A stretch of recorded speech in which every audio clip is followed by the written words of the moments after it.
Hello there, everybody. Welcome to another episode of the Jimnasium podcast with me, XFL Jim, joined as always by the one, the only, my illustrious co-host, Chase, Lupine Fiasco, Sessoms. How the fuck are you doing, buddy?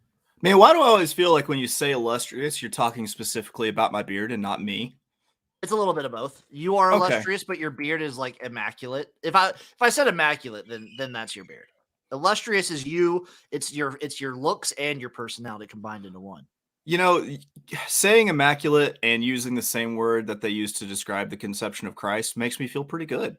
Feel pretty good. The show, you could say you're this show's personal Jesus. You saved the show. Did you just make a Depeche Mode reference in front of me?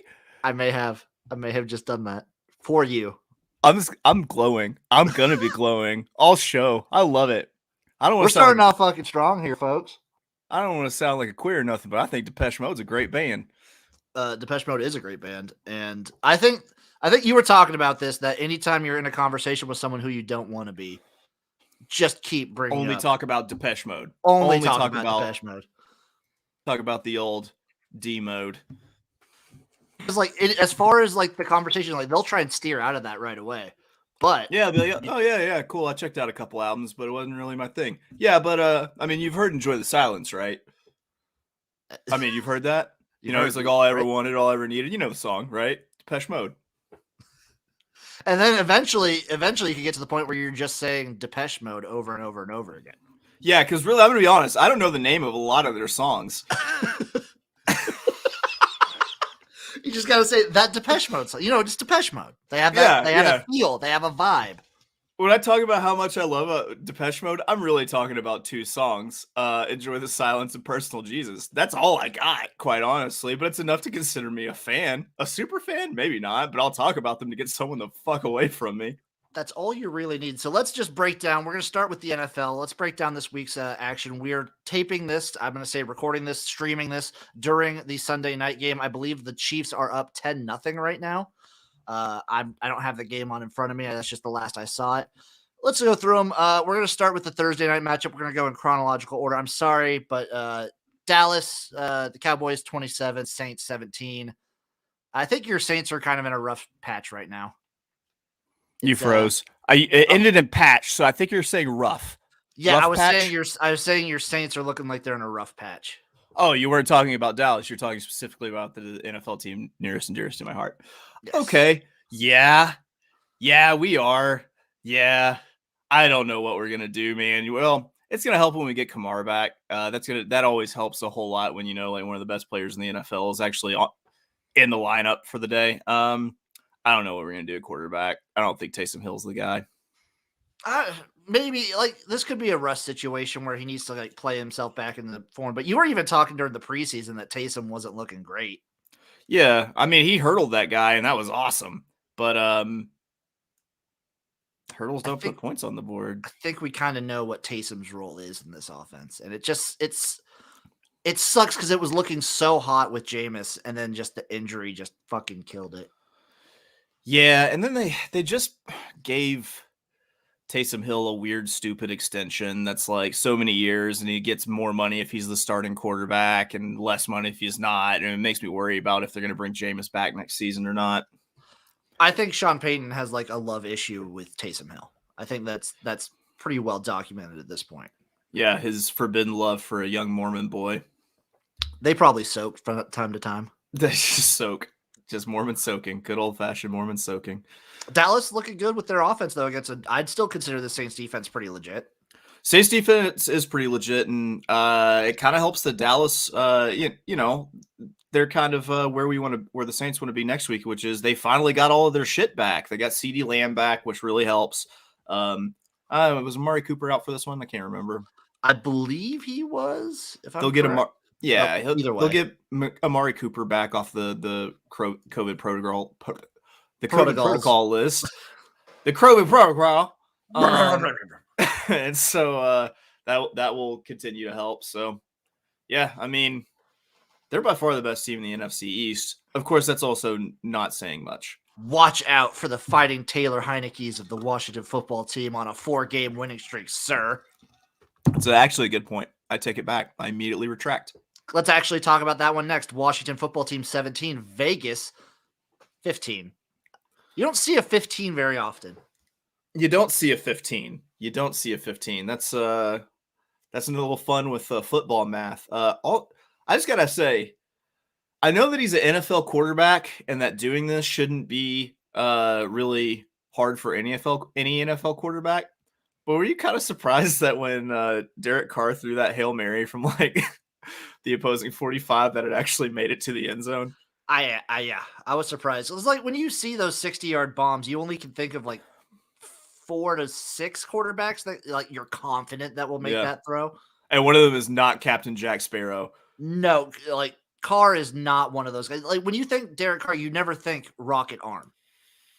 No, I think spaghetti colander helmet. I think crying. I think guy liner. I think weird hair. Yeah, now he looks like Daniel Stern in Home Alone. Yep. With his hair. But yeah, he let it go. I was like, oh, that's going to land at about the 20. And I was like, well, son of a bitch. Go ahead, Derek Carr. You know what? Good job. You did what you could, and it just wasn't enough. Raiders, they're looking plucky now. They're getting over their emotional baggage, I think, and they're going to be like in these games. But they're not going to be winning much. I think next year when any pundit like points to what their record was this season or anything like that, you just have to say, fuck you. Like it shouldn't even count at this point. Like, I mean, for scoring purposes and playoff purposes, it should count. They have to do that. Otherwise it's just like those like. But if you're like judging the players, otherwise it's like a 3-year-old soccer team where it's like every game always ends in a tie. They don't keep score, that sort of thing. Yeah, they tried their best, and they were dealing with a bunch of shit. It's like a 3-year-old soccer team, but there's like a divorced set of parents there, and they're arguing the whole time and just creating an issue for everybody involved. Yeah. God, I hope they get it together. I hope just for the kids. Just like you hate seeing what it's done to the kids. You see these guys just speeding down interstates, just going like 75,000 miles per hour. It's terrible. Listen, the kids get 2 Christmases, but at what cost, Jim? But at what cost? At the cost of their sanity and wins. That's the cost right there. Tampa Bay Buccaneers 30, Atlanta Falcons 17. Tom Brady basically just did whatever the fuck he wanted this game. That's the whole story. And he wanted to throw a thick 6, son. We had a thick 6. There was a thick 6. That was awesome. And that was probably the highlight for the Falcons. Yeah. The highlight for the refereeing, the guy who like, I don't know, the referee who when Gronk went to spike the ball, he like turned like he was like, yeah. It was like Gronk was executing someone with a shotgun in front of him. He was like, I don't want to get it on my face. I don't want to get that splatter. Yeah, the blowback. That's what gets you implicated in crimes. But I feel like the Falcons at some point, they're just one of those teams that like, hey, is your offense not feeling up to snuff? Guess what? Play the Falcons because their defense sucks. Yeah, the slump buster Falcons, except for Cordero Patterson. He's just plugging Cordero into every position. Put him at quarterback. I don't care. Let him play QB at this point, honestly. Yeah, man. Cordero. I was listening into like a little chat room after that game, and people were asking like extreme Falcons fans like what quarterback they would rather have than Matty Ice. And the results may shock you and were very hilarious to me because they're just like Justin Herbert or Matt Ryan. And like that, Matt Ryan. Matt Ryan or Sam Darnold. Instantly Matt Ryan. I'm like, that's fair. That's fair. Yeah, okay. Lamar Jackson, Matt Ryan, like that. I'm getting that Leo. So Leo was in the room. Leo was maybe in the where's another? Derek Carr, Matt Ryan. The one that really shocked me was they said Pat Mahomes or Matt Ryan, and they had to think about it for like a good while. They had to think about it. They had to think about it. Whoa, and then they said slow Pat down Mahomes. Pump the brakes. They said Pat Mahomes, but they had to really think about it. You gotta really think, dude. Matty Ice or Pat Mahomes? I mean, I literally did think that Falcons fans like this actually existed, to be honest. there are some, I think there's some real delusional fans for any fan base. That's like true. You saw it, like I was exposed to it with the Dolphins with like the whole Tua stuff. There's like crazy fans on either side. Right. But it's come on. Yeah. I don't. Yeah. Okay. Come on. Let's get away from this game. Arizona Cardinals 33, Chicago Bears 22. Kyler Murray and DeAndre Hopkins are back, fully back. This team is back. Yeah, and they scored their first touchdown the most like Kyler Murray and DeAndre Hopkins are back sort of way. DeAndre Hopkins stretched out one of his gigantic catcher's mitt paws and just hauled that ball in. Yeah, look out for the fucking Cardinals, man. Look out for them, dude. We might have to. We're gonna be eyeballing because like before the injuries, guess what? They were consistently one of our top teams in this league. Now occupied by, I believe we were settled on the New England Patriots. Yeah, and they won, so it carries over. It carries over. We'll see how that goes Monday, but we've never had our proclaimed best team in the NFL win 2 straight. The Patriots might be curse breakers. They very well might. Yeah, they got Buffalo. As someone who has a ton of Buffalo fantasy players, I hope the curse lives.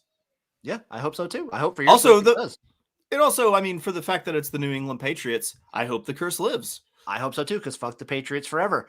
On the Bears side of this game, they'll probably they'll probably wait till the end of the season, but Matt Nagy's done. He's done. Oh, he got to go. He's done. He has got to go. He is done. He has done nothing but handle everything in the worst possible way. That's it. That's about right. Chargers 41, Bengals 22. Cover your ears, B-ho, because the Bengals look not good. They look like in the comeback part of this game. There's a decent comeback part where after the Chargers kind of pulled ahead early, the Bengals looked like they would kind of go on a little bit of a run and catch up, but they did not. Apparently, Burrow injured his pinky on his throwing hand too. Dislocated his throwing hand pinky, which you don't think about. You don't really think about that as being a big thing, but like as one of the last things that touches the ball on its way to a receiver, going to have a little bit of an impact. I'm going to chalk how bad they looked up to that a little bit, but also, I mean, the Chargers are also, dare I say, charging. When they're on, this Chargers team is fucking like when Justin Herbert turns it on, watching him throw a deep ball is one of the most satisfying things on the planet. It's poetic. It is poetic. It's like a sonnet flying through the air. And they have weapons everywhere, like not to mention Herbert. They have Austin Eckler, great running back, Keenan Allen, Mike Williams. I'm always going to shout out my boy Donald Parham. He's an end zone threat in the red zone. Yeah. They got the boy Bosa, Russian quarterback. Bosa.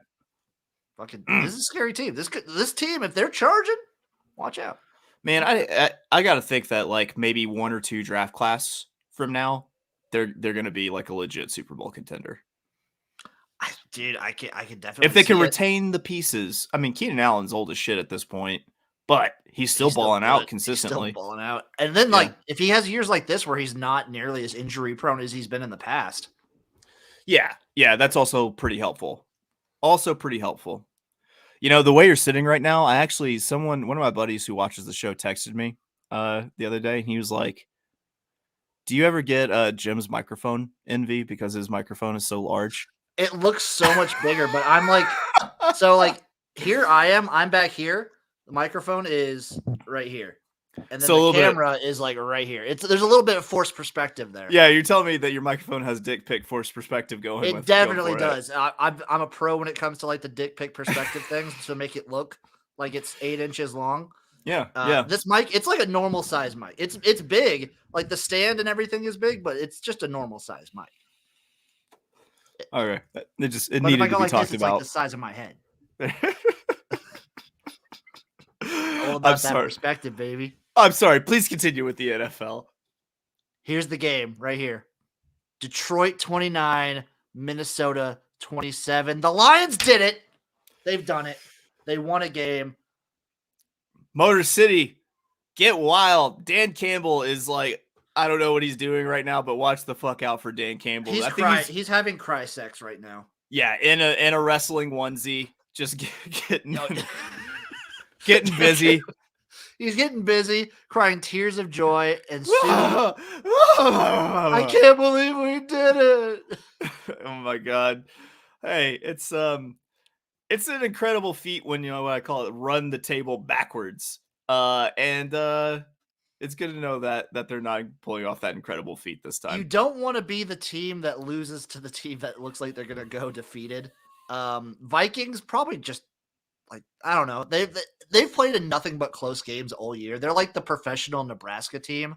Right. Except they win some of these games. I guess who I don't want to trust in a clutch situation. It's Kirk Cousins. But Kirk Cousins, bro.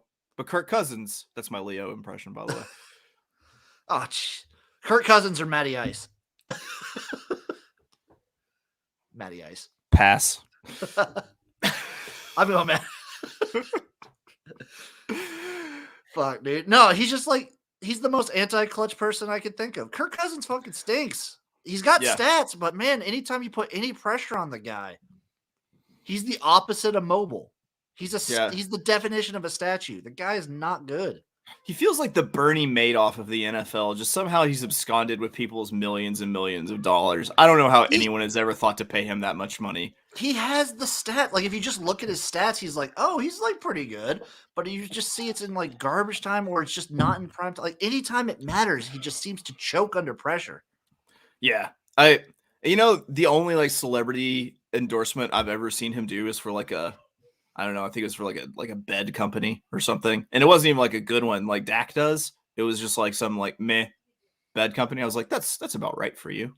That sounds about right. Congratulations, Detroit. One of my favorite receivers in this last draft class getting some shine in that last drive. Amon-Ra St. Brown. Loved him at USC. I thought he was a steal in the 4th round. Yeah. And then Aaron J in the chat. There we go. Cousins does suck. And it does. I'm sorry you're a Vikings fan. I'm very sorry. Kirk Cousins sucks, and I'm sorry for you.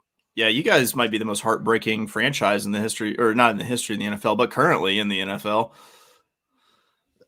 I think heartbreaking is very accurate, especially like this full year. It's just been heartbreak after heartbreak, or just like heart attack for those close wins. Oh yeah, yeah. I mean, you had that Minneapolis Miracle one time, so that was pretty. That was like your Super Bowl. That was cool for you. You're gonna always bring that up because I know you hate it so much. Fuck it. God. Marshawn Lattimore comes in and just takes out the only person who can tackle him. Oh well. Hey, it happens. It happens. Yeah. Colts 31, Texans 0. We don't have any Lions victory video? No, we don't. Oh wait, we do, but I didn't download. I have it. I'll get back to that real quick. We will get on that. Okay. No, trust me, we will get to it. Okay. But let's talk about the Colts for a little bit. Do we have to? No, I mean, this is basically just like the Texans are what we thought they were, especially with Tyrod going down. Poor Tyrod. Oh man, yeah. I mean, Colts look good. And Jonathan Taylor's fucking amazing. Did he have 250 and 2 touchdowns? I think so. Because I believe I said that number and the number of touchdowns. 250 all-purpose and 2 tutties. What happened? What happened? Tell me. No, sorry. He had 2 tutties. 143 yards. All-purpose? Rushing. What about receiving? I said all-purpose. I said all-purpose, good sir. Let's see. Let me see if I can find it. Come on. Players. Nope. Games. Come on. Hold on. He's on your fantasy team, and we're playing against each other. I know, but I don't have my phone near me. This is why we're professionals.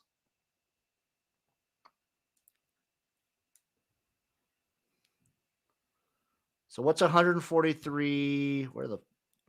Did he not have any receiving yards? Game log. He had none. None's receiving yards. None's receiving. 143 rushing, none's receiving. I think less of him now because he did not perform up to my unreasonable expectations. He got close though. He got close. He did all right. Back to the Lions though, because that's all I want to talk about this Texans-Colts game. The Colts look fine. Carson Wentz was all right, I guess, but Jonathan Taylor's the star of the show. Texans suck. We do have that footage that you showed me. Yes. Here we go. Lions win. Go crazy, Lions fans. Go crazy.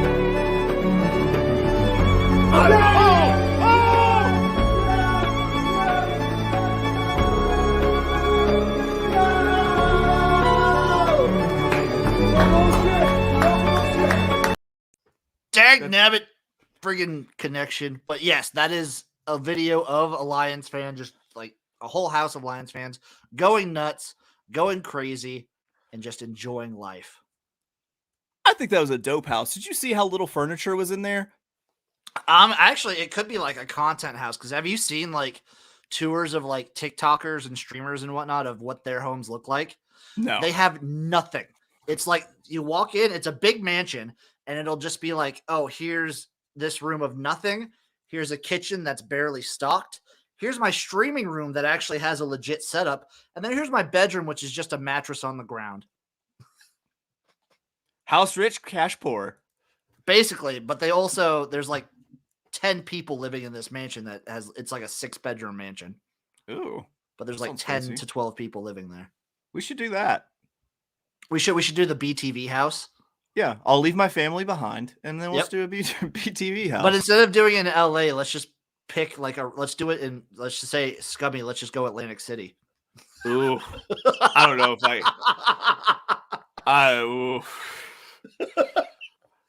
the money alone that we're going to spend on antibiotics for staph infections is going to be... Let's do it in Nashville. Let's do it in Nashville. Maybe. Or we could still go Scummy and just go Memphis. I can't, man. People are looking for me in Memphis. They That's got true. Young Dolph. I got to be next on the list. I think you're pretty high priority there. Yeah, pretty much. I'm going to brag a little bit. Miami Dolphins 20, New York Giants 9. This was kind of a rough game if you were a neutral fan to watch. Not a lot of great offense going on. I'd say the Giants defense looked pretty decent. And then Dolphins just look solid. They look like a solid team. Their schedule is easy. Yeah. Here on out. They're on a 5-game winning streak. I'm hype. The hype is real in the garage, on my side of the garage for the Dolphins. Yeah. And damn it, if we could do something, if we can do one thing this year, I would love to like knock the Patriots out of home field advantage of the playoffs. Yeah. If that's like the one thing we could do, I would love that. I'm excited. All right, I'm excited for you. It's so hard for me to just be excited about Dolphins related things. And it's not like any personal animus. It's just they're like the Chip Kelly of NFL franchises. Like they're just the Miami Dolphins. Hey, you know, fair. Hey, we do like every once in a while we'll have like a cool thing. Very seldomly. But when it happens, it's fun. Yeah, there's that time you beat New England. Yeah, and then knocked them out of home field advantage, so they had to play the Titans. Yeah, it was like a crazy like lateral play, wasn't it? Yeah, because guess what? It was friggin' was it Tannehill? Yeah, and it was Gronk trying to make the tackle to save it. It was not Tannehill, what Gronk do. And they like lined up for a Hail Mary when you have Ryan Tannehill on the other side. And this isn't like Titans Ryan Tannehill. This is like Dolphins Tannehill, where he was not throwing further than like 20 yards down the field. Yeah. Yeah. So, hey, you know what? That just brought my enthusiasm level for the Dolphins back up. I'm with you. Let's go, Dolphins. Tua's looking pretty dang decent. I'm happy right now. I'm happy at the moment. You won't catch these Dolphins in no damn tuna net. Goddamn right. There you go. Or the time Ace Ventura had to save. Yeah, that was a good moment too. That was a high point. Laces out. Eagles 33, Jets 18. Gardner motherfucking Minshew balling out. I love this guy. This is the game I wanted to go to overtime. Didn't realize Minshew was starting. We didn't know until like today. Yeah. But still. Yeah, Gardner Minshew, love you. Hope you actually push for the starting job next year for the Eagles, even though I still love Jalen Hurts. I mean, you know what I would like? Gardner Minshew on the Steelers. Yeah. Dude, with that mustache and everything, he's got such a Yinzer vibe. Mm-hmm. It would be so perfect. It'd be so perfect. Big Ben bows out. Gardner Minshew comes in. The weapons they have at receiver, Deontay Johnson, Chris Claypool, Najee Harris still at running back. Like that. I think it's a great fit. Yeah. They need someone who can get away from pressure, or they need to completely rebuild that offensive line. That's the thing. You could get Gardner Minshew probably for pretty cheap still. So you can like draft some good offensive linemen and get some like offensive linemen that you can just pay to protect the guy. Listen, you're on my Joe Brady is up for every single college football coaching job personal crusade. I am on your personal get Gardner Minshew to Pittsburgh crusade. Joe Brady. That's how it works. A crusade for a crusade. Exactly. Joe Brady should be linked. I'm surprised. I actually have heard some rumors that the reason he's gone from the Panthers is it's kind of like Matt. It's them using a scapegoat because their head coach was not ready for an NFL gig. So they're okay. Yeah. So they're just pushing it on because who was Brady really had? So like they're blaming it on the quarterback play when the quarterbacks he's had to work with were Teddy Bridgewater, Sam Darnold, and an old Cam Newton. Sean Payton could go 17-0 and win a Super Bowl with Teddy Bridgewater. I mean, yeah. Well, that's why Sean Payton. Offensive guru. Yeah, whenever you start axing coordinators, especially like in the middle of the season, that's usually just a precursor to your coach himself getting axed because they come in and they're just like, hey, we got to make changes. We got to do something different. And they're like, well, fire the coordinator? And I can't think of it. So I've heard also that Brady isn't being linked to any like college. Old Slappy, the janitor, he's getting kind of up in years. Maybe it's time we retire old Slappy. You're out, old Slappy. I've heard Brady being linked to like OC college jobs, not any head coaching jobs. What if he ends up at? We can talk about this later. We will talk about this when we get to the college stuff. But yeah, where were we? Rams 37, Jacksonville Jaguars 7. This is a net crack game for the Rams that they really needed. They just needed like a game just to let out all their feelings. Yeah, pretty much. They just needed to kind of do what like a, like an emotionally disturbed teenage boy does to a squirrel. Just fuck it up. Just fuck it up. Yeah, man. Set that cat on fire. Cat. Odell had a great touchdown celebration. That was cool.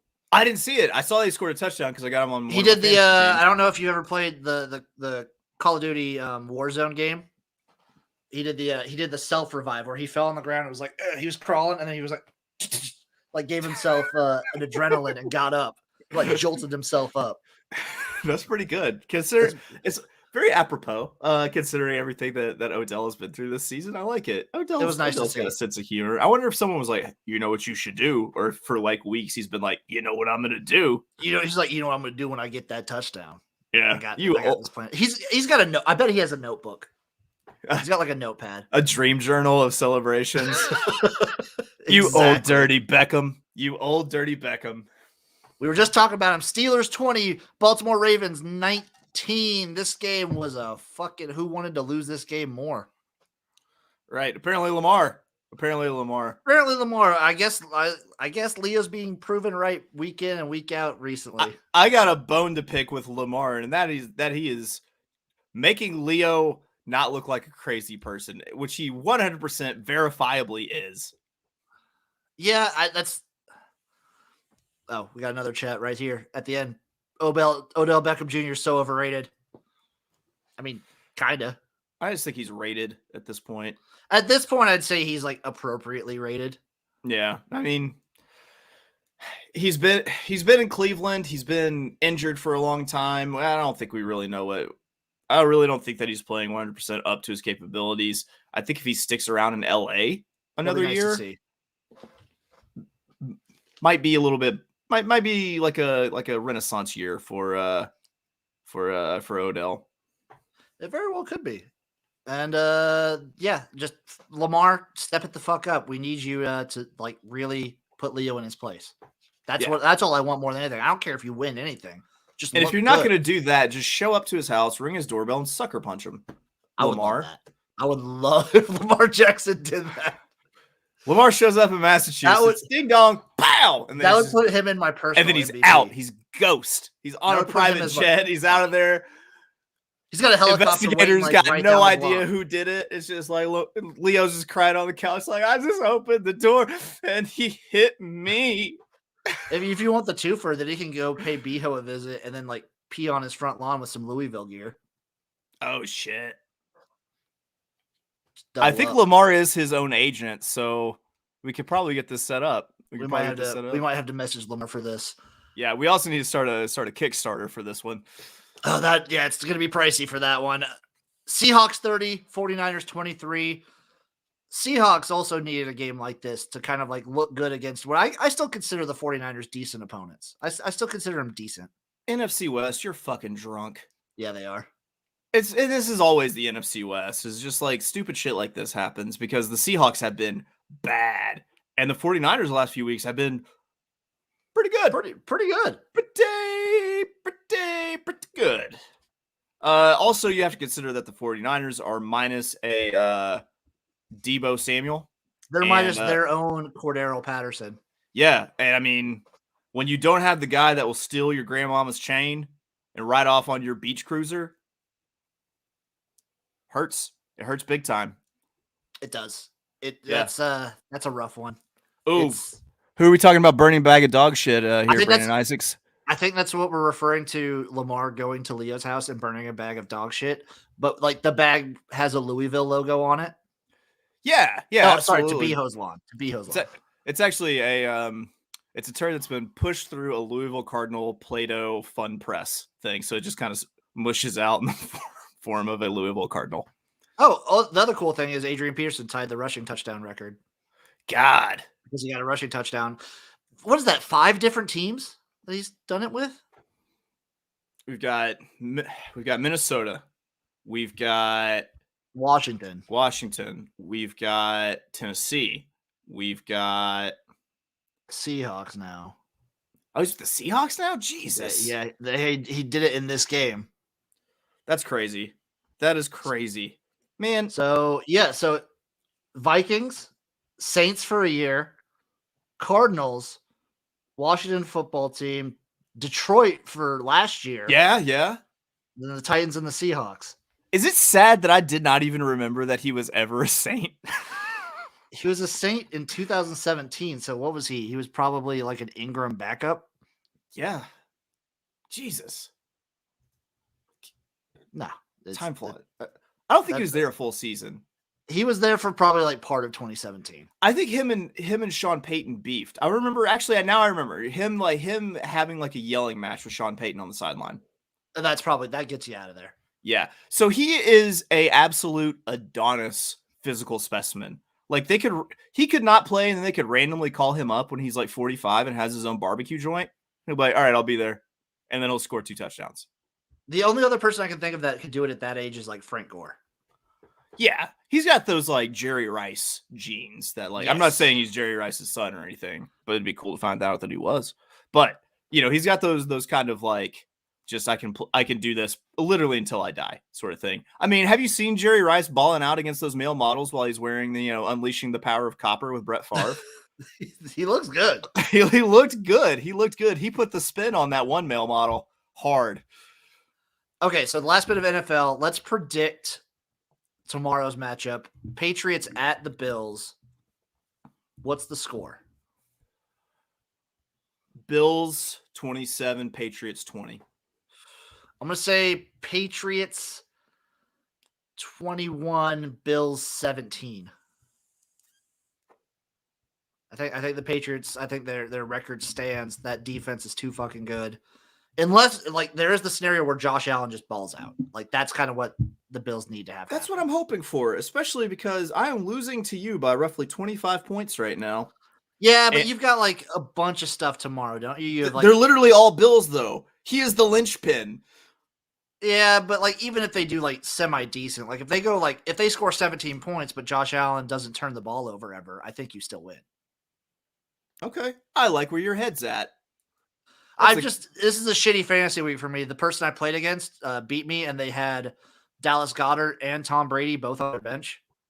So, I mean, all right, before we leave the NFL, I mean, we gotta talk about something, which is how baller is my BTV fantasy team, dude? How baller? It's pretty fucking good, dude. You're leading that shit pretty handedly. Yeah, 10-2.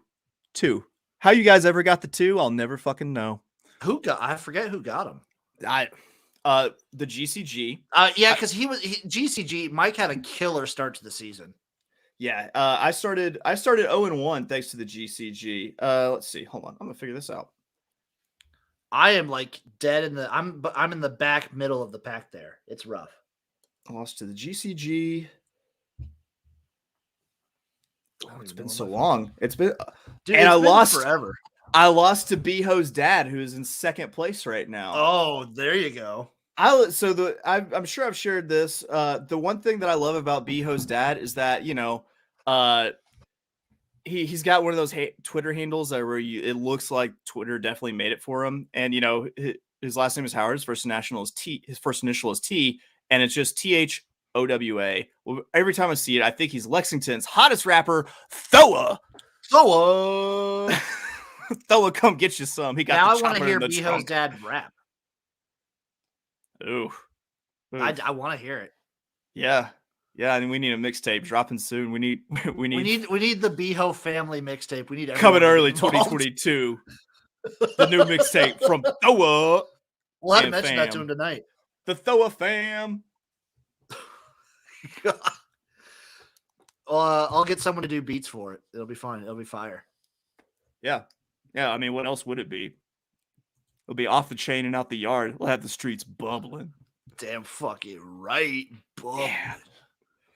You ready to talk some college? Hell yes, I am. What are we doing first? I'm so excited. First up, we're gonna recap conference championship week. Just kind of go over that. Starting with UTSA Roadrunners 49, Western Kentucky Hilltoppers, the Red Amorphous Blobs 41.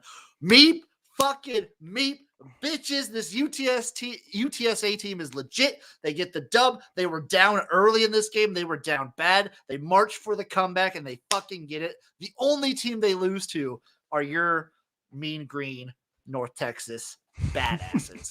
Yeah, dude. Yep. Who are going to a bowl game. God bless those boys. God bless them.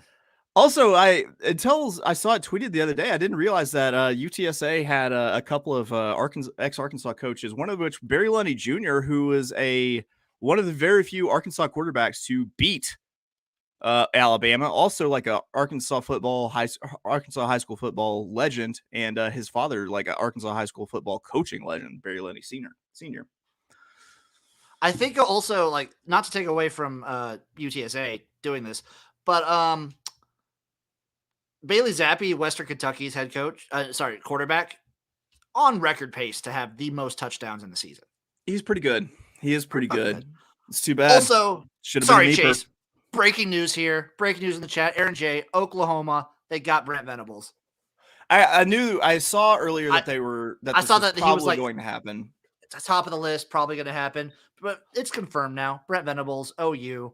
I figure we're going to get to the carousel, so I'm just going to say we'll get to that. We will get a lot of thoughts about this because we have a lot of thoughts on the carousel in general. But good on UTSA, meep their way all the championships. Utah 38, Oregon Ducks 10. This was just a repeat of the game that happened earlier.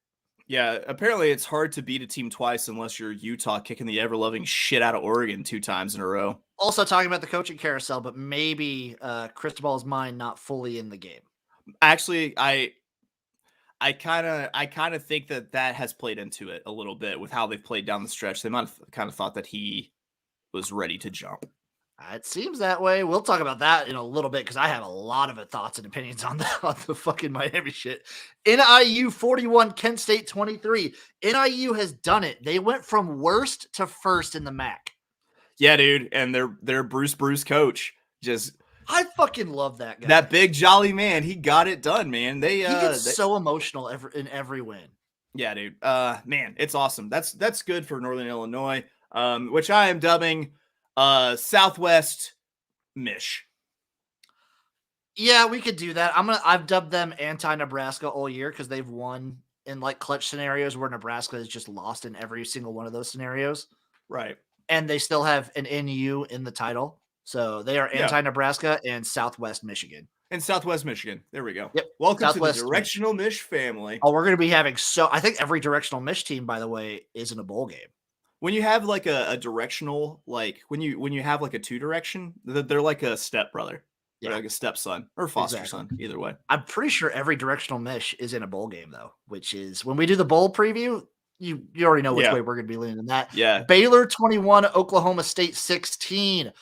We got the vintage Spencer Sanders in this game. Tell me football isn't a game of fucking inches. Holy fuck, dude. Like, you could write a movie script with this game. Yeah. Like this was a fitting end to Friday Night Lights, quite honestly, the way that this game finished. Dude, I was thinking maybe like Spencer Sanders, like after he threw that third interception, I was like, all right, he's got the three in. So now he's ready to kick the shit out of Baylor like they did last time. And they should have won this game. They should have won this game going away. They should have. They should, but they did not.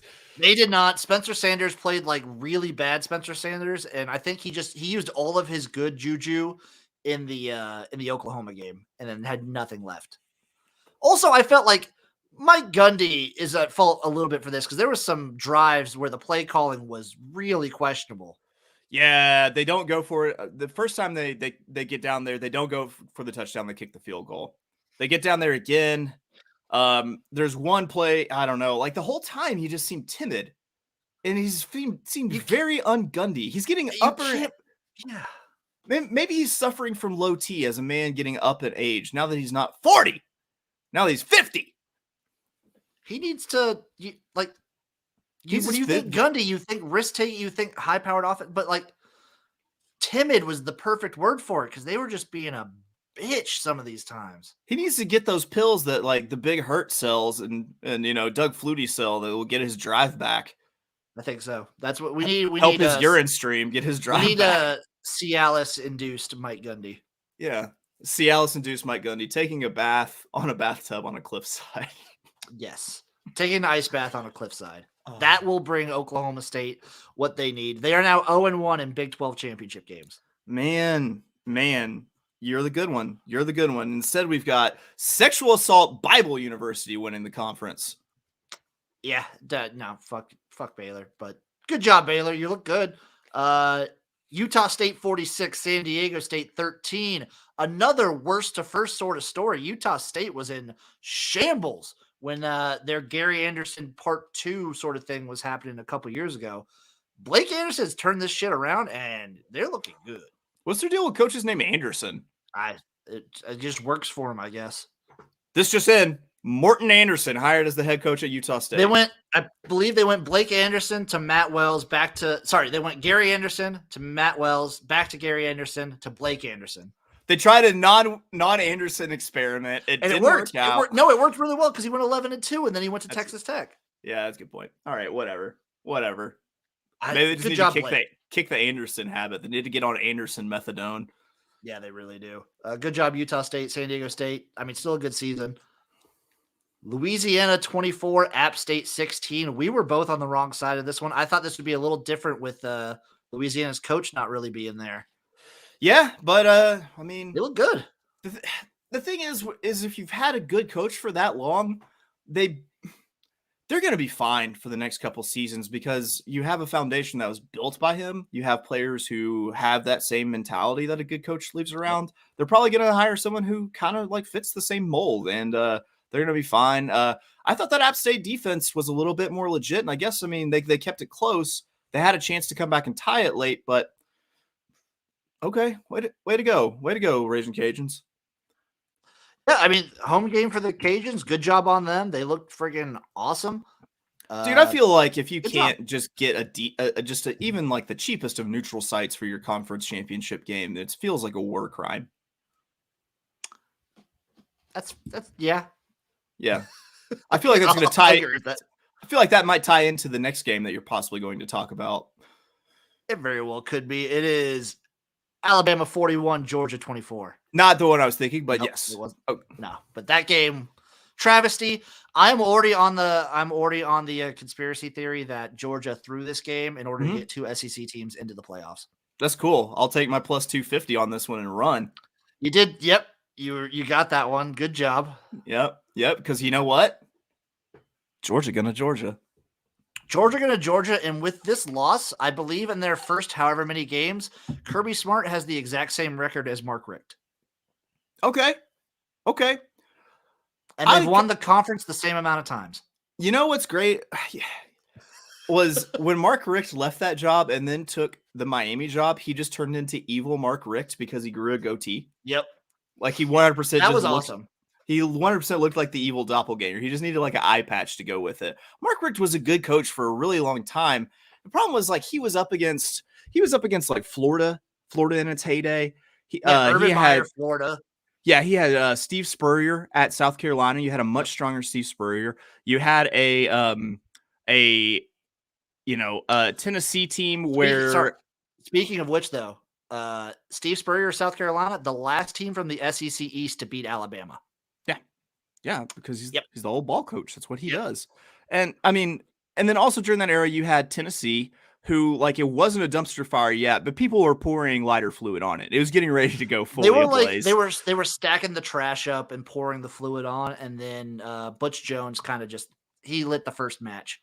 Yeah, and so I was thinking that Alabama was going to have trouble with Georgia just because Alabama needed to establish a run game, and Georgia's really good at stopping that. But apparently, all they had to do was throw the ball every single time, and they would be fine. Yeah, because I guess Bryce Young, I'm going to say your quarterback is amazing at Arkansas, but Bryce Young was by and away the best quarterback Georgia played all year. He's the best. He's the best true quarterback that probably in the SEC at this point. Yes. And he's going to win a Heisman this year, and it's well deserved. He absolutely deserves it for his play down the stretch. And I mean, all I can really think here is that, like, I was thinking this while I was watching the game was like, all right, Kirby Smart is a Nick Saban disciple. He coaches defense like Nick Saban did. Therefore, he learned everything about defense from Nick Saban. And so what's happening is he's throwing a bunch of blitz schemes and things that Nick Saban was pretty much taught him. And so their offensive line was just uber prepared for it. Bryce Young got all sorts of protection, and John Mechie was just faster than everybody. Like they couldn't, they'd blitz, it'd be picked up, and John Mechie would just be fast and be open until his knee blew up. Yeah, that is sad news for the playoffs. There's no John Mechie. Yeah, that is unfortunate. He was having a great season. He is. I mean, I'm not gonna call him the best wide receiver in the SEC because I still think that Traylon Burks is, but he's special. He is special. Yeah, they might be 1 and 1A. He has elite speed. Hopefully, he has elite speed once that knee's healed up. And also, just fuck Georgia. I hope Georgia loses to Michigan. It's weird. That's one of those teams that in the SEC, and there are very few of them that I actually have a little soft spot for. I don't hate Georgia like I hate other teams. I also don't hate very many teams in the SEC like you do because you're there. Yeah. Georgia, like I have a soft spot too, just because as Nebraska, we played them 2 years in a row in bowl games. And that was kind of fun. But man, fuck them for this game. Next up, Cincinnati 35, Houston 20. I'm sorry. Bro. I'm sorry, man. This is where it drives back to if you can't afford a fucking neutral site to have your game, you should be locked up in The Hague for fucking war crimes. Fuck you, AAC. Why are you going to stack the deck against Houston? They were also undefeated in the conference, were they not? That's true. Desmond Ritter. Why are we going to Cincinnati then? Why are we going to Cincinnati? Why got to be in Cincinnati? How's it got to be in Cincinnati? I actually wonder what they would have done. Why are we putting the Astrodome? Why don't we do that Travis Scott concert in Houston, you motherfuckers? I wonder what they would have done if Houston didn't lose to Tech.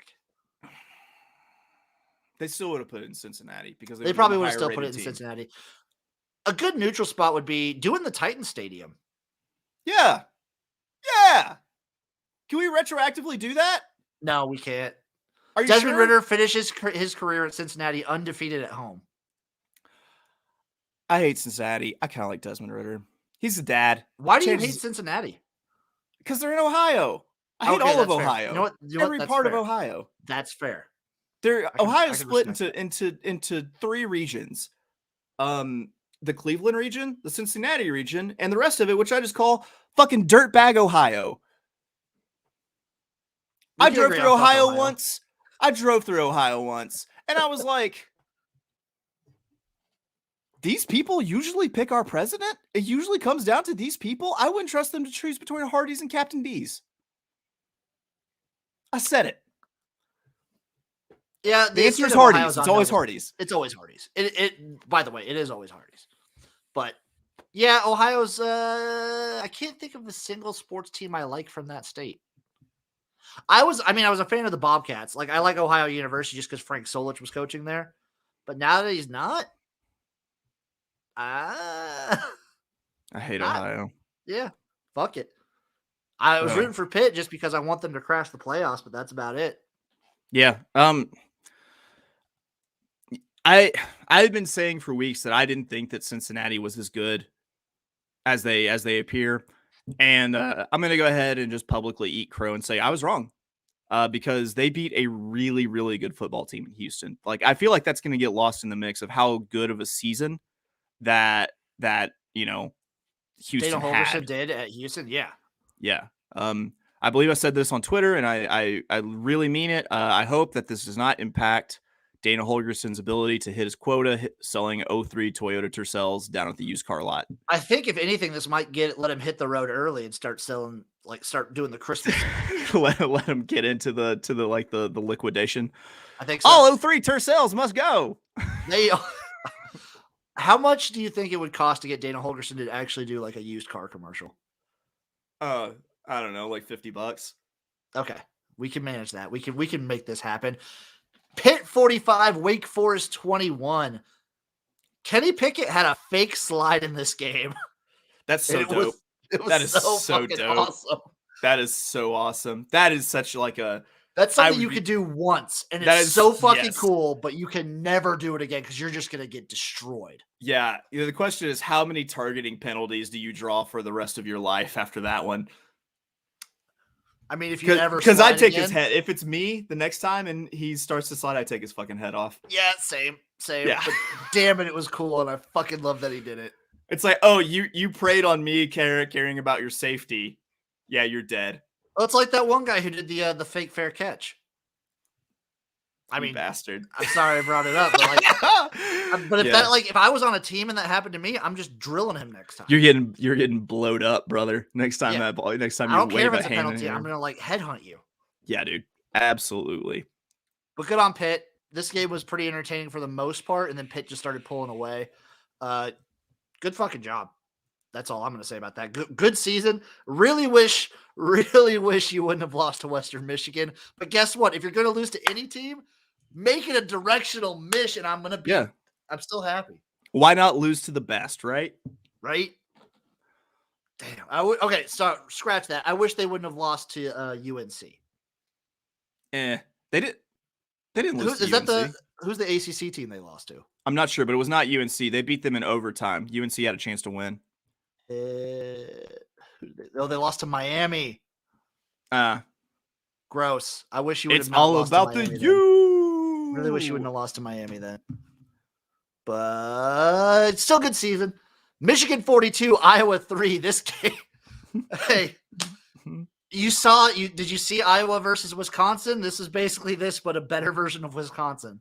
Right. Yeah. Iowa has no offense. It is amazing what Kirk Ferentz could do with a roster that is comprised solely of kids who won the blue ribbon at their town in Iowa for town's biggest boy, and then they go to the University of Iowa. That's like the prerequisite. It's like, hey, that Kirk Ferentz can consistently win and compete for the Big Ten West with negative quarterback play amazes me. If they just had even decent quarterback play, this team would be an all-timer. Yeah, and black people, that would help too, probably if they could. They didn't even need that this year. If their quarterback was just all right, they would have walked away with the Big Ten West. It wouldn't even come down to if Minnesota beats Wisconsin. They would have just walked away. But their quarterback, both of them, are so bad that it just I don't know. So last night on Twitter, I sarcastically tweeted something about not being able to tell how many tight ends were making receptions for Iowa because everybody who caught the ball was a white person that kind of looks like a tight end. And some guy jumped in. I was known for tight ends. Yeah, and some guy jumped in and be like, no, he was a wide receiver, not realizing I was being sarcastic. And I recruited XFL Jim and Beho to just troll this guy hard. And it was some of the best fun that you can have without taking an illicit substance. It was a good time. Dude, when you get people on Twitter that just don't understand that it's Twitter and take it very seriously, it's a fun time. And they deserve to be mocked, and they deserve to have your friends gang up on them too. Exactly. Twitter is Twitter, and it shouldn't ever be taken seriously. Good job, Jim Harbaugh, by the way, coaching for his job. He took the contract renegotiation, and man, did that work out. Yeah, whatever. All right. You really just don't like Jim Harbaugh. No, dude, I hate. He's a wiener. He's a Dude, goober. I love the guy. I fucking love the guy. Spaz. He But I coaches feel with his like, fucking his but I play feel sheet like that looks he's like a authentic. Denny's, like a I Denny's feel like menu. he's authentic though. Like he's just a weird fucking dude. Oh, I mean, he's true to his wienerness, but it doesn't mean I gotta like him for being a Oh wiener. no, I fucking love it. I fucking love the guy. And then the game that doesn't matter, no one cares about. Cal Berkeley 24, USC 14. Neither of these teams are making a bowl. This game was for nothing. Yeah, thank you for the COVID postponement bowl game for USC. They've got brighter days ahead. Yep, it was another game that you could bet on. USC, you have the future to look forward to. Now, before we look back on the college football season as a whole, the coaching carousel is here. It's here. It's mean. And there's a lot. There's so many, dude. Ride a painted pony. Let the spinning wheel spin. It's can we jump into OU first? Yeah, let's jump into OU. And also just a quick little thing. So Louisiana, they're just like their offensive coordinator, just the head coach now. They're not even putting an interim tag. So yeah, exactly what we were thinking. You're just gonna sustain what you had with Billy Napier. Yep, love seeing that. Yeah, OU, Brent Venables. I think it's a good hire. I think it's a great hire. So here's the deal: is that the name Brent Venables has come up so many times, and there was especially in the last few years, and he had a kid who was committed to Clemson and was playing at Clemson. Is it possible that transfer rules made this thing possible? Because now his kid can just jump to OU. It could, like, if this kid wants to follow him, yeah, this kid could very easily do it. Transfer rules could be playing a very real part of this. I also love how Oklahoma does the thing that every school does. They had an offensive guy before, and then now they go defensive. They have to get that defense in shape if they're going to compete in I think it's the a great SEC at all. I think it is a great hire. It's a great hire for the direction that they need to go. I feel like getting Venables is a coup, but also I'm thinking that maybe shit just might be going south at Clemson, and it might really go south at Clemson with no Brent Venables. It could be a thing where like everyone was hyped, like putting Clemson up on this level with Alabama, and Clemson was like great on that level. But the thing that Clemson was doing that Nick Saban could never do is they were holding on to his assistants. He was holding on to offensive coordinators for years. He was holding on to Brent Venables for years. Nick Saban's been doing it with like recycling people left and right, because when people coach for Alabama, when they're assistants, they get head coaching jobs other places. Yeah. I wonder if Clemson and Dabo can do that. Like if they can Alabama deal with the arbitrage. It turned into like a halfway house for like drug addicted and wayward coordinators. Was what happened. Hey, if Clemson can do that, if they can just keep hitting like home run hires, but there's no home run hire that you're going to hit at defensive coordinator that is of the caliber of Brent Venables. No. He is next level. Like, I got the utmost respect for the guy. I'm sure our viewer Aaron J has to. I know for a fact he loves it because there are a lot of exclamation marks. Oh yeah. The odds of OU needing a coach and Clemson not being in the playoffs was the perfect mix for this to happen, because early signing period. There you go, Aaron J. You can be proud to be an Okie from Muskogee again. Also, back to Aaron J. Where are you from, buddy? Where are you from? He lives in Nebraska. There's a whole story behind his OU fandom, so okay. I'm not going to get into it, but yeah. Yeah, he gave you all right, Aaron. He gave you a pass, so I'm going to back off. But cool, like callback. You know who OU could use as an offensive coordinator? It's Joe Brady. Joe Brady! Dude, how fucking fire would it be? They come back to the SEC. Joe Brady, offensive coordinator at OU. That would be awesome. That'd be great. He would have the tools. He would have the tools. It's like, you look at LSU, you look at what he did with some historic talent at LSU. You can't tell me the cupboard is far from bare in Norman. Far from bare in Norman. And if they go going into the SEC, they get more like Southern talent. I still think OU would be able to keep their Texas roots pretty deep. Yeah, pretty much. It's going to be harder to recruit in Texas, of course, but I mean, it doesn't hurt with the coach that they picked up. It might not be as dark of times at OU with that sort of hire and some potential there. I mean, they are still, one of the blue blood programs of college football. Like, you can't talk college football and name 10 teams without uttering OU. And he actually makes I hear it's Levy, by the way, Aaron J. I hear that it's Levy that there is the top target. And he'd be a great target. He was fantastic at UCF. He's been fantastic at Ole Miss. And stylistically, he already kind of fits with what they do. Yep, he'd be a A+ hire. Yeah, absolutely. I mean, good for OU, I guess. Good for OU. I mean, fuck you for leaving to the SEC, but good for you for this hire. Yep. That's the way to just like, I don't know. It feels like you got like a new hot girlfriend after your current girlfriend left for USC. Do we want to talk about any other coaching hires? Do you want to just kind of go through these real quick and just like rate them? Yeah, let's go for it. Okay, let's start. Louisiana, just keeping your offensive coordinator. I'm going to give that a B just because you're keeping the continuity of something that's been good. I'm going to give it an A. I think you know what? You've been like the cream of the crop in the Sun Belt, and you're keeping everything kind of the same. Yeah, I'll give that an A too. Yeah, I mean, you're not going to be scrapping a recruiting class because everyone who you're bringing in more than likely already has a connection with you. So yeah, A. Also, what a Louisiana name, Michael Desormeaux, but it's Meaux. DeSormo. DeSormo. Oh God, that's so much better. Yeah, it's DeSormo. They're a bunch of DeSormo is a horse racing name too. There's a jockey DeSormo. I'm pretty sure it's DeSormo. That's fucking awesome. Tom Arth at Akron is out. They bring in Joe Moorhead. I think that's an A. Okay, yeah. For a program like Akron to get someone like Joe Moorhead, yeah. Yeah, zip it up and zip it out.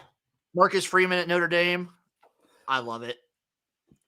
Dude, when he was introduced to the team and made his first speech, my wife came in and showed it to me on the Notre Dame Instagram. And I was like, first, I started crying like I do whenever a walk-on gets a scholarship. Love those videos. Always make me cry. And two, I was like, did LSU do Notre Dame a favor? Like, I guess we got to see him coach a game, but still, I don't like this guy. Did him a favor, but like, he's definitely. I think that like Brian Kelly was planning on handing the reins over, like when he did leave Notre Dame, to Marcus Freeman anyway. Right, because how many more years was he going to go anyway? Yeah, but I think like this just kind of quickens everything. But I love the fuck hire. Yeah, I love it. I love that. I like that he's keeping Tommy Rees. That Tommy Rees decides to stay. I mean, he showed to be like a pretty decent offensive coordinator. He's a young guy. I really think that the trend in college football isn't these like old monolith coaches. It's these young, exciting, high energy guys that kids want to play for, man. That kids want to play for. Like, they don't want to play for some like old fat fucking plantation unless manager. You're already extremely established at your place like Nick Saban is. And Nick Saban just gets like, he's just a recruiting wizard. Yeah. I mean, Lane Kiffin is a little bit older than what we're talking about, but I mean, Lane Kiffin gets it though. He's that guy. He gets it. He's good at social media. He's good at that stuff. Like, he's got his shtick that he kind of leads into too. Yeah, man. Yeah. Like fucking row the boat fucking PJ Fleck. Great example. Be young, be exciting, be high energy. Don't be an old fat fuck. And you can be successful. Yep. Troy, the Fighting Men of Troy. Chip Lindsey is out. John Summerall is in. He was Kentucky's interior linebackers coach. Okay. Summerall, I think it's like a fine hire, C+B. He was on Troy's staff back when they were good, back when Neil Brown was there. Yeah. Listen, unless he's related to Pat Summerall, I don't really care. I gave it a C+. Yeah, I'm with you, C+. Nobody yet for Virginia after Rocky Dick and Balls leaves. So long, Rocky Dick and Balls. Also, I'm just going to give Colorado State like a B+ for just getting rid of Steve Adazio. Yeah, that is a B+ move right there. Brent Pry goes to Virginia Tech. I think that's a good hire. He knows the area really, really well. Virginia Tech is also one of those teams that I have absolutely no connection to, but I've been known to actually root for. And it goes back probably to the Michael Vick days. Probably. Yeah. And then Brian Kelly to LSU. What do you think of that one? I think it's a good hire, but I just it's one of those things that he's never been south of the border, like south of the Mason-Dixon, I mean. I think he's going to have, so he's got one thing going for him for keeping kids in Louisiana. and that is his Catholic faith. It's a very Catholic state, especially South Louisiana, where all of that talent is. So that's gonna help in the living rooms. That's always gonna help. Having that kind of going to mass with mom kind of connection can certainly help. It can certainly help. Outside of that, I mean, he's got his record as a coach to like lean back on. He's a good coach. Yeah. And that, but I'm going to wait to see who he hires for his assistants to like really judge him. Sure. I don't know. He's got some big strikes against him. One of them is like, I really don't like how he gets in the face of his players, and some of the things that he does, like degrading his players on the sideline. Like, I think he has said he's been working on that. Okay. And yes, I was actually just about to dive into this. Yeah. He seems kind of inauthentic. So kind of, how we were talking about how I like Jim Harbaugh because he's real as much as he's a weird fucking freak. He's still real. Brian Kelly seems one of the fakest people on the planet. Absolutely. That Southern accent made me cringe. It was very much like a James Vanderbeek and Varsity Blues. I don't want your laugh sort of thing. Like, fuck you. Like, first of all, like, if you're not from here, don't try to do it. Just don't. I can make fun of it because I'm fucking from here. I can like uber Southern my accent, but I already kind of got it. So fuck you. If I hear you say big ol' something, I'm going to come down there and I'm going to punch you in your fucking mouth, Brian Kelly. You killed a kid. Just fucking, you're from the Northeast, Brian Kelly. You're not even from the Midwest. You've been in the Midwest, but you're from the Northeast. Dude. Just speak your normal fucking way, dude. Yeah, dude. And you know what's crazy is that, like, that area of the world has its own very, like, specific, like, dialect and Southern accent. Don't roll in here talking like a fucking car salesman from Memphis, you asshole. Like, you need to say words like Chapatulas. That's how they talk. God damn, dude. He's oh, yeah, coming down for the Jazz Fest. Yeah, that's New Orleans. You didn't sound like that shit. Like, you just sounded like oh my God.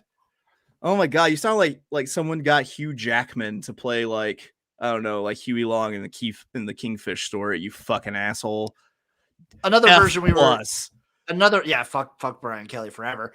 Another one we were talking about, like young up and coming coaches. Sonny Cumbie is going to be the head coach at Louisiana Tech following Skip Holtz. And I like it. I mean, he's not very long departed from college football. Younger guy. His accent will be authentic. And he's gonna be like another one of these like air raid offense Johnny Appleseeds. Yep, Lincoln Riley to USC. It's a home run. I think it's a fucking A+ hire, dude. This is such a good hire for USC. It is a home run. He's a good recruiter. All he's got to do is keep more of the talent of Southern California in state than had been happening. He's gonna be able to keep those Bryce Youngs from going to Alabama, things like that. With some trepidation at Oregon, USC's in a prime spot to just retake their throne as kings of the Pac-12. And if they're kings of the Pac-12, they're in a good fucking spot. Yeah, they are. I mean, Nike money is a whole lot to overcome, and they might have just done it. That's impressive. Like, Phil Knight runs Nike. Yep. He runs essentially what is the like University of Nike test lab. Like, they get all of the flyest fits. They get all the cool shit. Even though, hold on, speaking of fly fits, what the fuck has Oregon been wearing? How do you come out looking like some Sherwin-Williams professional painters with fucking green paint splattered on you? Yeah, get a fucking clue. Figure it out, guys. They need to go back to like their early 2010 sort of uniform vibe. Yeah, dude. Yeah, hot garbage, hot buttered garbage. It's a great fucking hire, and I think like what you want to keep at USC is you want to get those quarterbacks that keep leaving. Your Bryce Youngs, your DJUs. There's so many, like, there's such good quarterback talent right there in LA that you could just pluck. Because who wouldn't want to play for Lincoln Riley?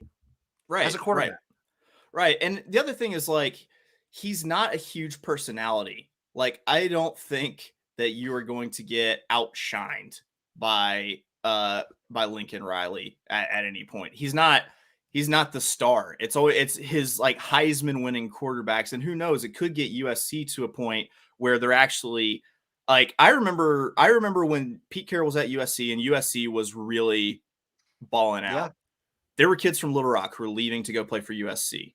You might get that. You might be able to, if you could put a wall around LA and then start plucking talent from other states again. Then you have a perennial Pac-12 champion.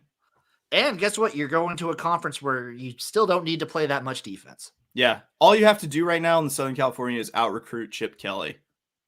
Mission accomplished. Mission accomplished there. Next up, Sonny Dykes to TCU.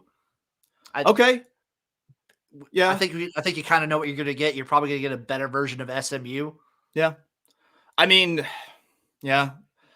I think he's a good hire. Like, I know he didn't work out at Cal, but I think that's a specific thing that he's the kind of guy that you just need to keep in Texas. He's a very Texas guy. He's a very Texas guy. Just moving. He literally just moves across the street. You're not going to have to fork out a ton for a moving bill for Sonny Dykes. So you're saving a little bit of money there. I'll give it a C. I'll give it a C plus. I think like Gary Patterson wasn't long for this game. No, he seems very much like Clint Eastwood in the film Gran Torino. He just does. He saw the changes in the neighborhood and he was not crazy about it. I'm sorry for this one. Kalen DeBoer goes to Washington from Fresno State and takes his quarterback with him. Why would you leave the premier job in the entire Western Hemisphere, Fresno State? Probably just because money. Yeah, they got a lot of that, and Fresno State doesn't have a lot of that. Yeah. I don't know. I think this is a good hire. You know, I kept Fresno State in my college football team's group home. He's one of my foster teams, and feels like he got adopted, you know? It does a little bit, but maybe I think if Fresno ends up hiring Tedford back, they could maybe not miss a beat. That's true. You know, there was the kid who filled in for Jake Hayner while Jake Hayner was injured, and he did just fine. Too. Yeah.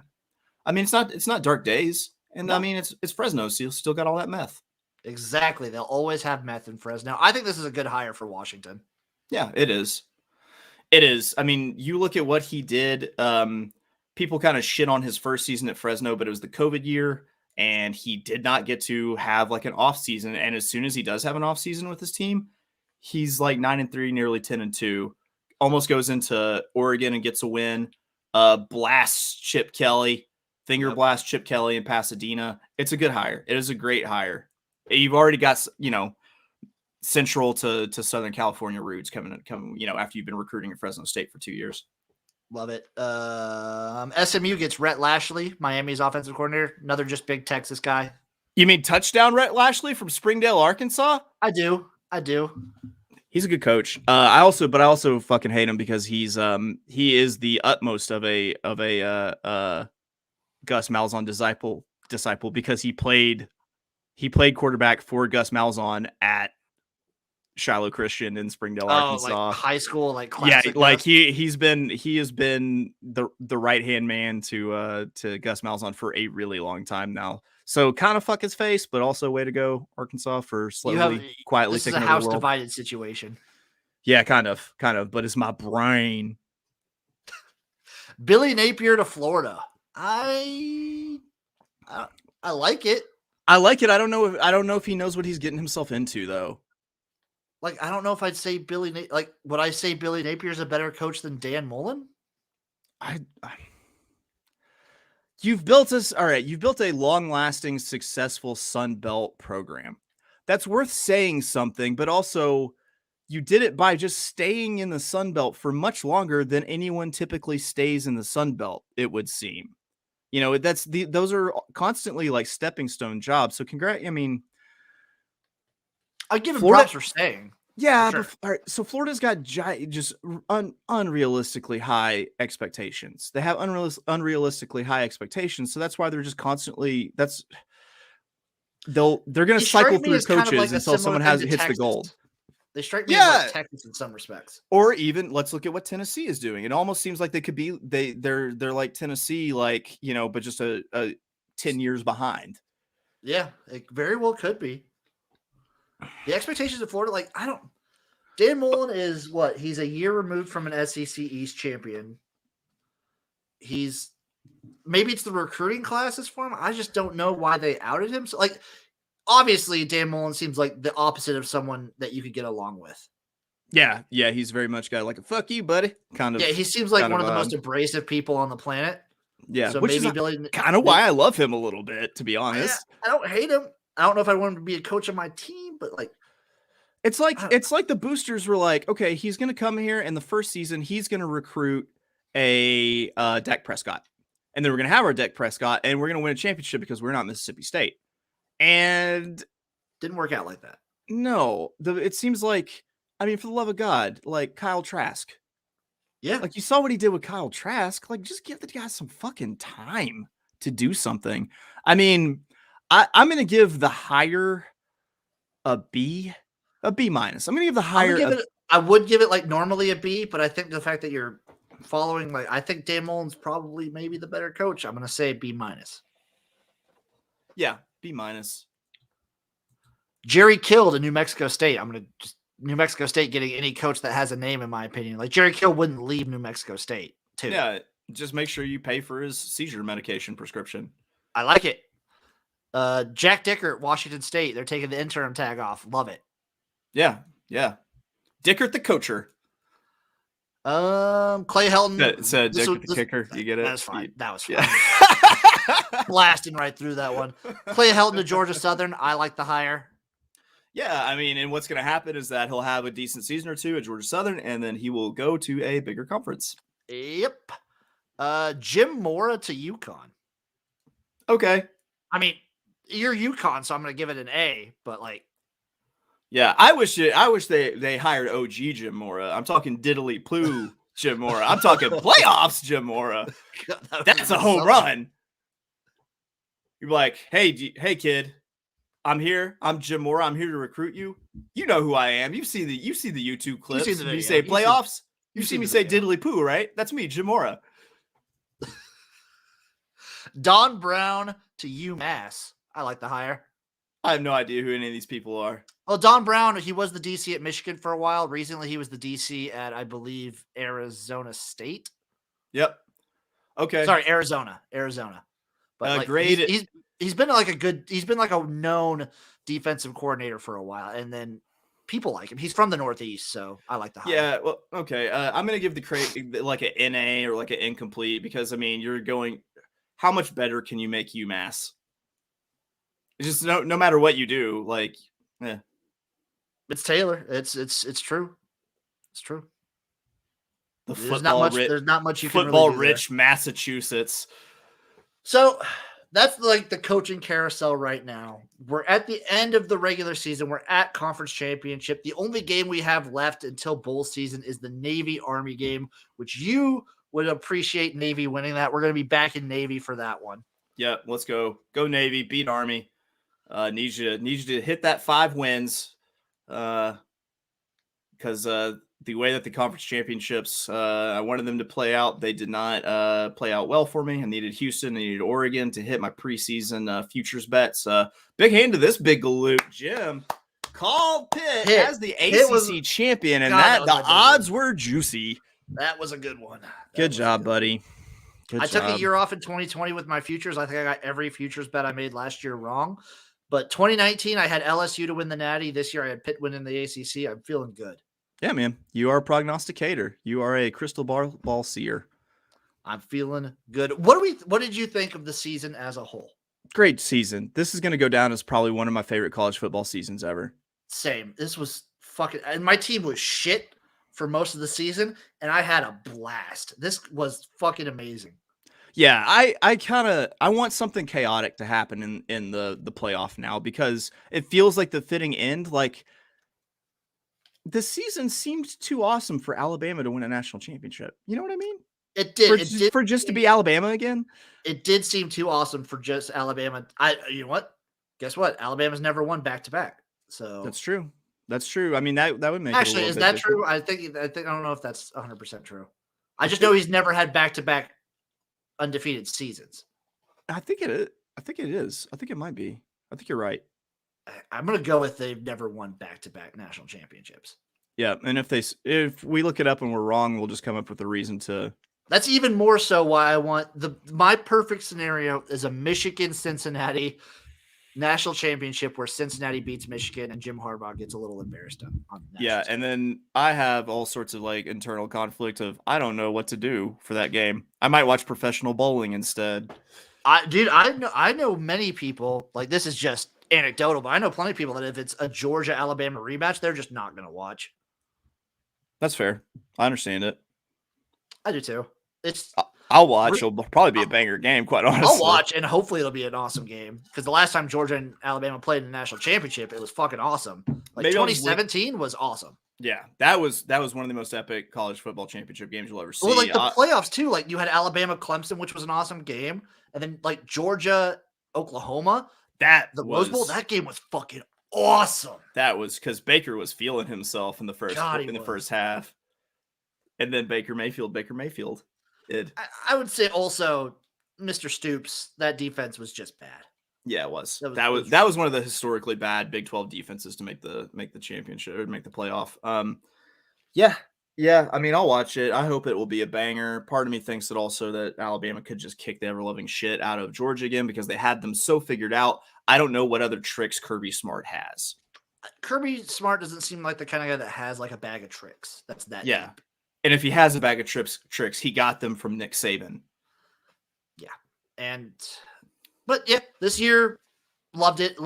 There's so many good storylines. Cincinnati was fucking awesome to follow. UTSA was a darling that I just latched onto right away. I'm gonna wrap this college football season up with a Nick Saban for you. Okay. Hey, so you reached into my bag of tricks. You know what else is in that bag? What? These nuts, all right? Hey, did you hear him say "yummy" in his most recent interview? No, and I never want to watch that because it will haunt my dreams. Yeah, so he was talking to the media. He's like, usually the rat poison you guys give us is deadly, but this week the rat poison was yummy. Oh God, actually I did see that. Oh man, that might be time to retire, buddy.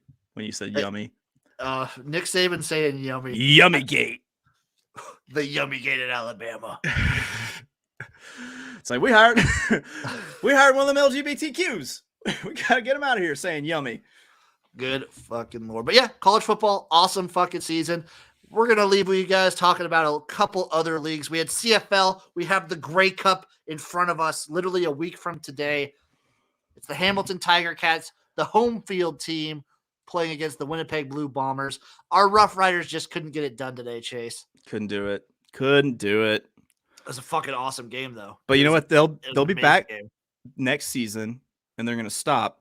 Drop. Shut them down. Open up shop. Whoa. Oh. As the Rough Riders roll. You're goddamn right. They took the first step. They won a playoff game. They haven't done that in a fucking while. They're going to take the next step. They're going to beat Winnipeg, and they're going to win the Grey Cup. I'm betting on them again next year. I'm just going to say that out front. Absolutely. Absolutely. Never not betting on the Rough Riders. Who do we think is going to win against the Tiger Cats and the Blue Bombers? I'm going to put my money on the Blue Bombers. Their defense is so fucking good. They've been so good all season, too. Yep. Bombs over Hamilton. Here it comes. It's going to be an awesome time. We also have X League. Little semifinal action. Here are your semifinals for the X League this season. You have the Panasonic Impulse taking on the IBM Big Blue. And my favorite game in the X League so far, this game will be my favorite, I assume. Obix Seagulls taking on the Fujitsu Frontiers. That game's fucking fire. It's crazy that the two teams with like by far the biggest sponsors are playing in a semifinal. Who would have thunk that could happen? Who would have thunk? Yeah. I think like Obix pretty big over there too. That's true. But I mean, I have no idea where to lean in any of these. Let's go Seagulls. That's my team. I'm going Seagulls, and I'm going to say Impulse. So it's going to be a Seagulls Impulse finals. Seagulls get it done. That's all I got. I'll say there's people I want to fight. I want to fight the SEC, and I want to fight Kirby Smart because I want to punch Kirby Smart in his dumb fucking face. And also, I want to fight Brian fucking Harsin because maybe we wouldn't even be having this conversation if Alabama already had another loss. And that's a good point. Then Georgia, if they lose to a 2-loss team, just fucking kick them out. I'm always pro blaming Auburn for things. So this Brian Harsin take is right up my alley. I got to say, essentially since you and I met, we've been talking this college football season. And so it's kind of bittersweet that we've hit the conference championships. I mean, we still got bowls, but it's just next week we're gonna do the bowl breakdown and everything. But yeah, you're right. This season it's been like literally since we started kind of doing the show. We had a little bit of college basketball, I believe. Yeah. But we really just jumped right into college football previews. Yeah. We've since day one, you and I met, we've been talking college football, and now it's really, so we got a month left, and like it's kind of like last week before graduation, it feels like, even though we're not going anywhere. It's like we're just gonna, like, we graduated from high school, but we're still just gonna live in this town. We're gonna have to figure out what to do for like an actual off season. Yeah, I'm going to the community college. They got a hell of a HVAC program. You know what I'm saying? Oh yeah. I'm going to tech school in the nearby town. Yeah, man. Yeah. God, what a season to start. What a season to have like this podcast and our relationship like start. Yeah, it's buddy. fucking awesome. Thank you, college football. Thank you, Chase. And thank you for everybody listening. Give us a like, give us a follow. My man, where can the people find you? You can always find me being abrasive on Twitter at of Oaklawn. If you play the ponies, there is a reason I am of Oaklawn. Oaklawn Park is running right now. You can buy my tip sheets daily for Oaklawn Park for $9.99. And also I've got a 30-day subscription plan all through Horse Racing Nation. It's picks.horseracing.com. You'll see me, the Wolf of Handicapping. We've got other shows that might be wrapping up because at least one of them might be wrapping up because it was a college football show. But Campus Profits, you can always check that out on Twitter we'll probably do a bowl thing for Campus Profits, I imagine. Whoa! Check the comments. A little bit of breaking news. It's confirmed. Mario Cristobal to Miami. Home run hire. Love it. If you were Manny Diaz and like you were in this weird limbo state these past couple of days or weeks, I would have just been like going to every restaurant and maxing out my company credit card. Oh yeah. Oh, that's how you say goodbye. I wouldn't have even really been recruiting. I would just been like, yeah, I'm getting this kid over here and fucking taking him out to steak dinners. Like, so what do you guys do at Miami? Like, what are your positions? Like, don't even worry about it. Yeah, I want them to open up the Amex bill and be like, what is he partying with Trick Daddy? What's going on down here? He went to Atlanta. Yeah. He went to what club? Is it like where magicians perform? What is Magic City? All right, there we go. And also, so you can find me anywhere with this big galoot gym, and we're always here in the Jimnasium. I believe we're gonna take a little week break while my boy heads to Canada for the Grey Cup. We're either gonna take the week off or we are going to record on Monday. Yep. Because I'll be back Monday, and I might be down to record Mondays because the bowls will be happening that week. So we might do like our big old bowl preview sometime next week. It'll be awesome. Also, I wonder what Oregon does for a hire now. Maybe Phil Knight has engineered the perfect Nike coach. Maybe they just go Chip Kelly. Michael Jordan. You see what he did for the brand as a whole. We'll see what he can do as a football coach. There we go. Y'all know where to find me at XFL Jim everywhere. YouTube, Twitter, Facebook, Instagram, TikTok. Find me all over. Find the podcast everywhere. Apple Podcasts, iTunes, Spotify, TuneIn. We are everywhere. Give us a like, give us a follow, subscribe to the podcast, give us a review. Thank you so much for listening. Love you guys, and peace out.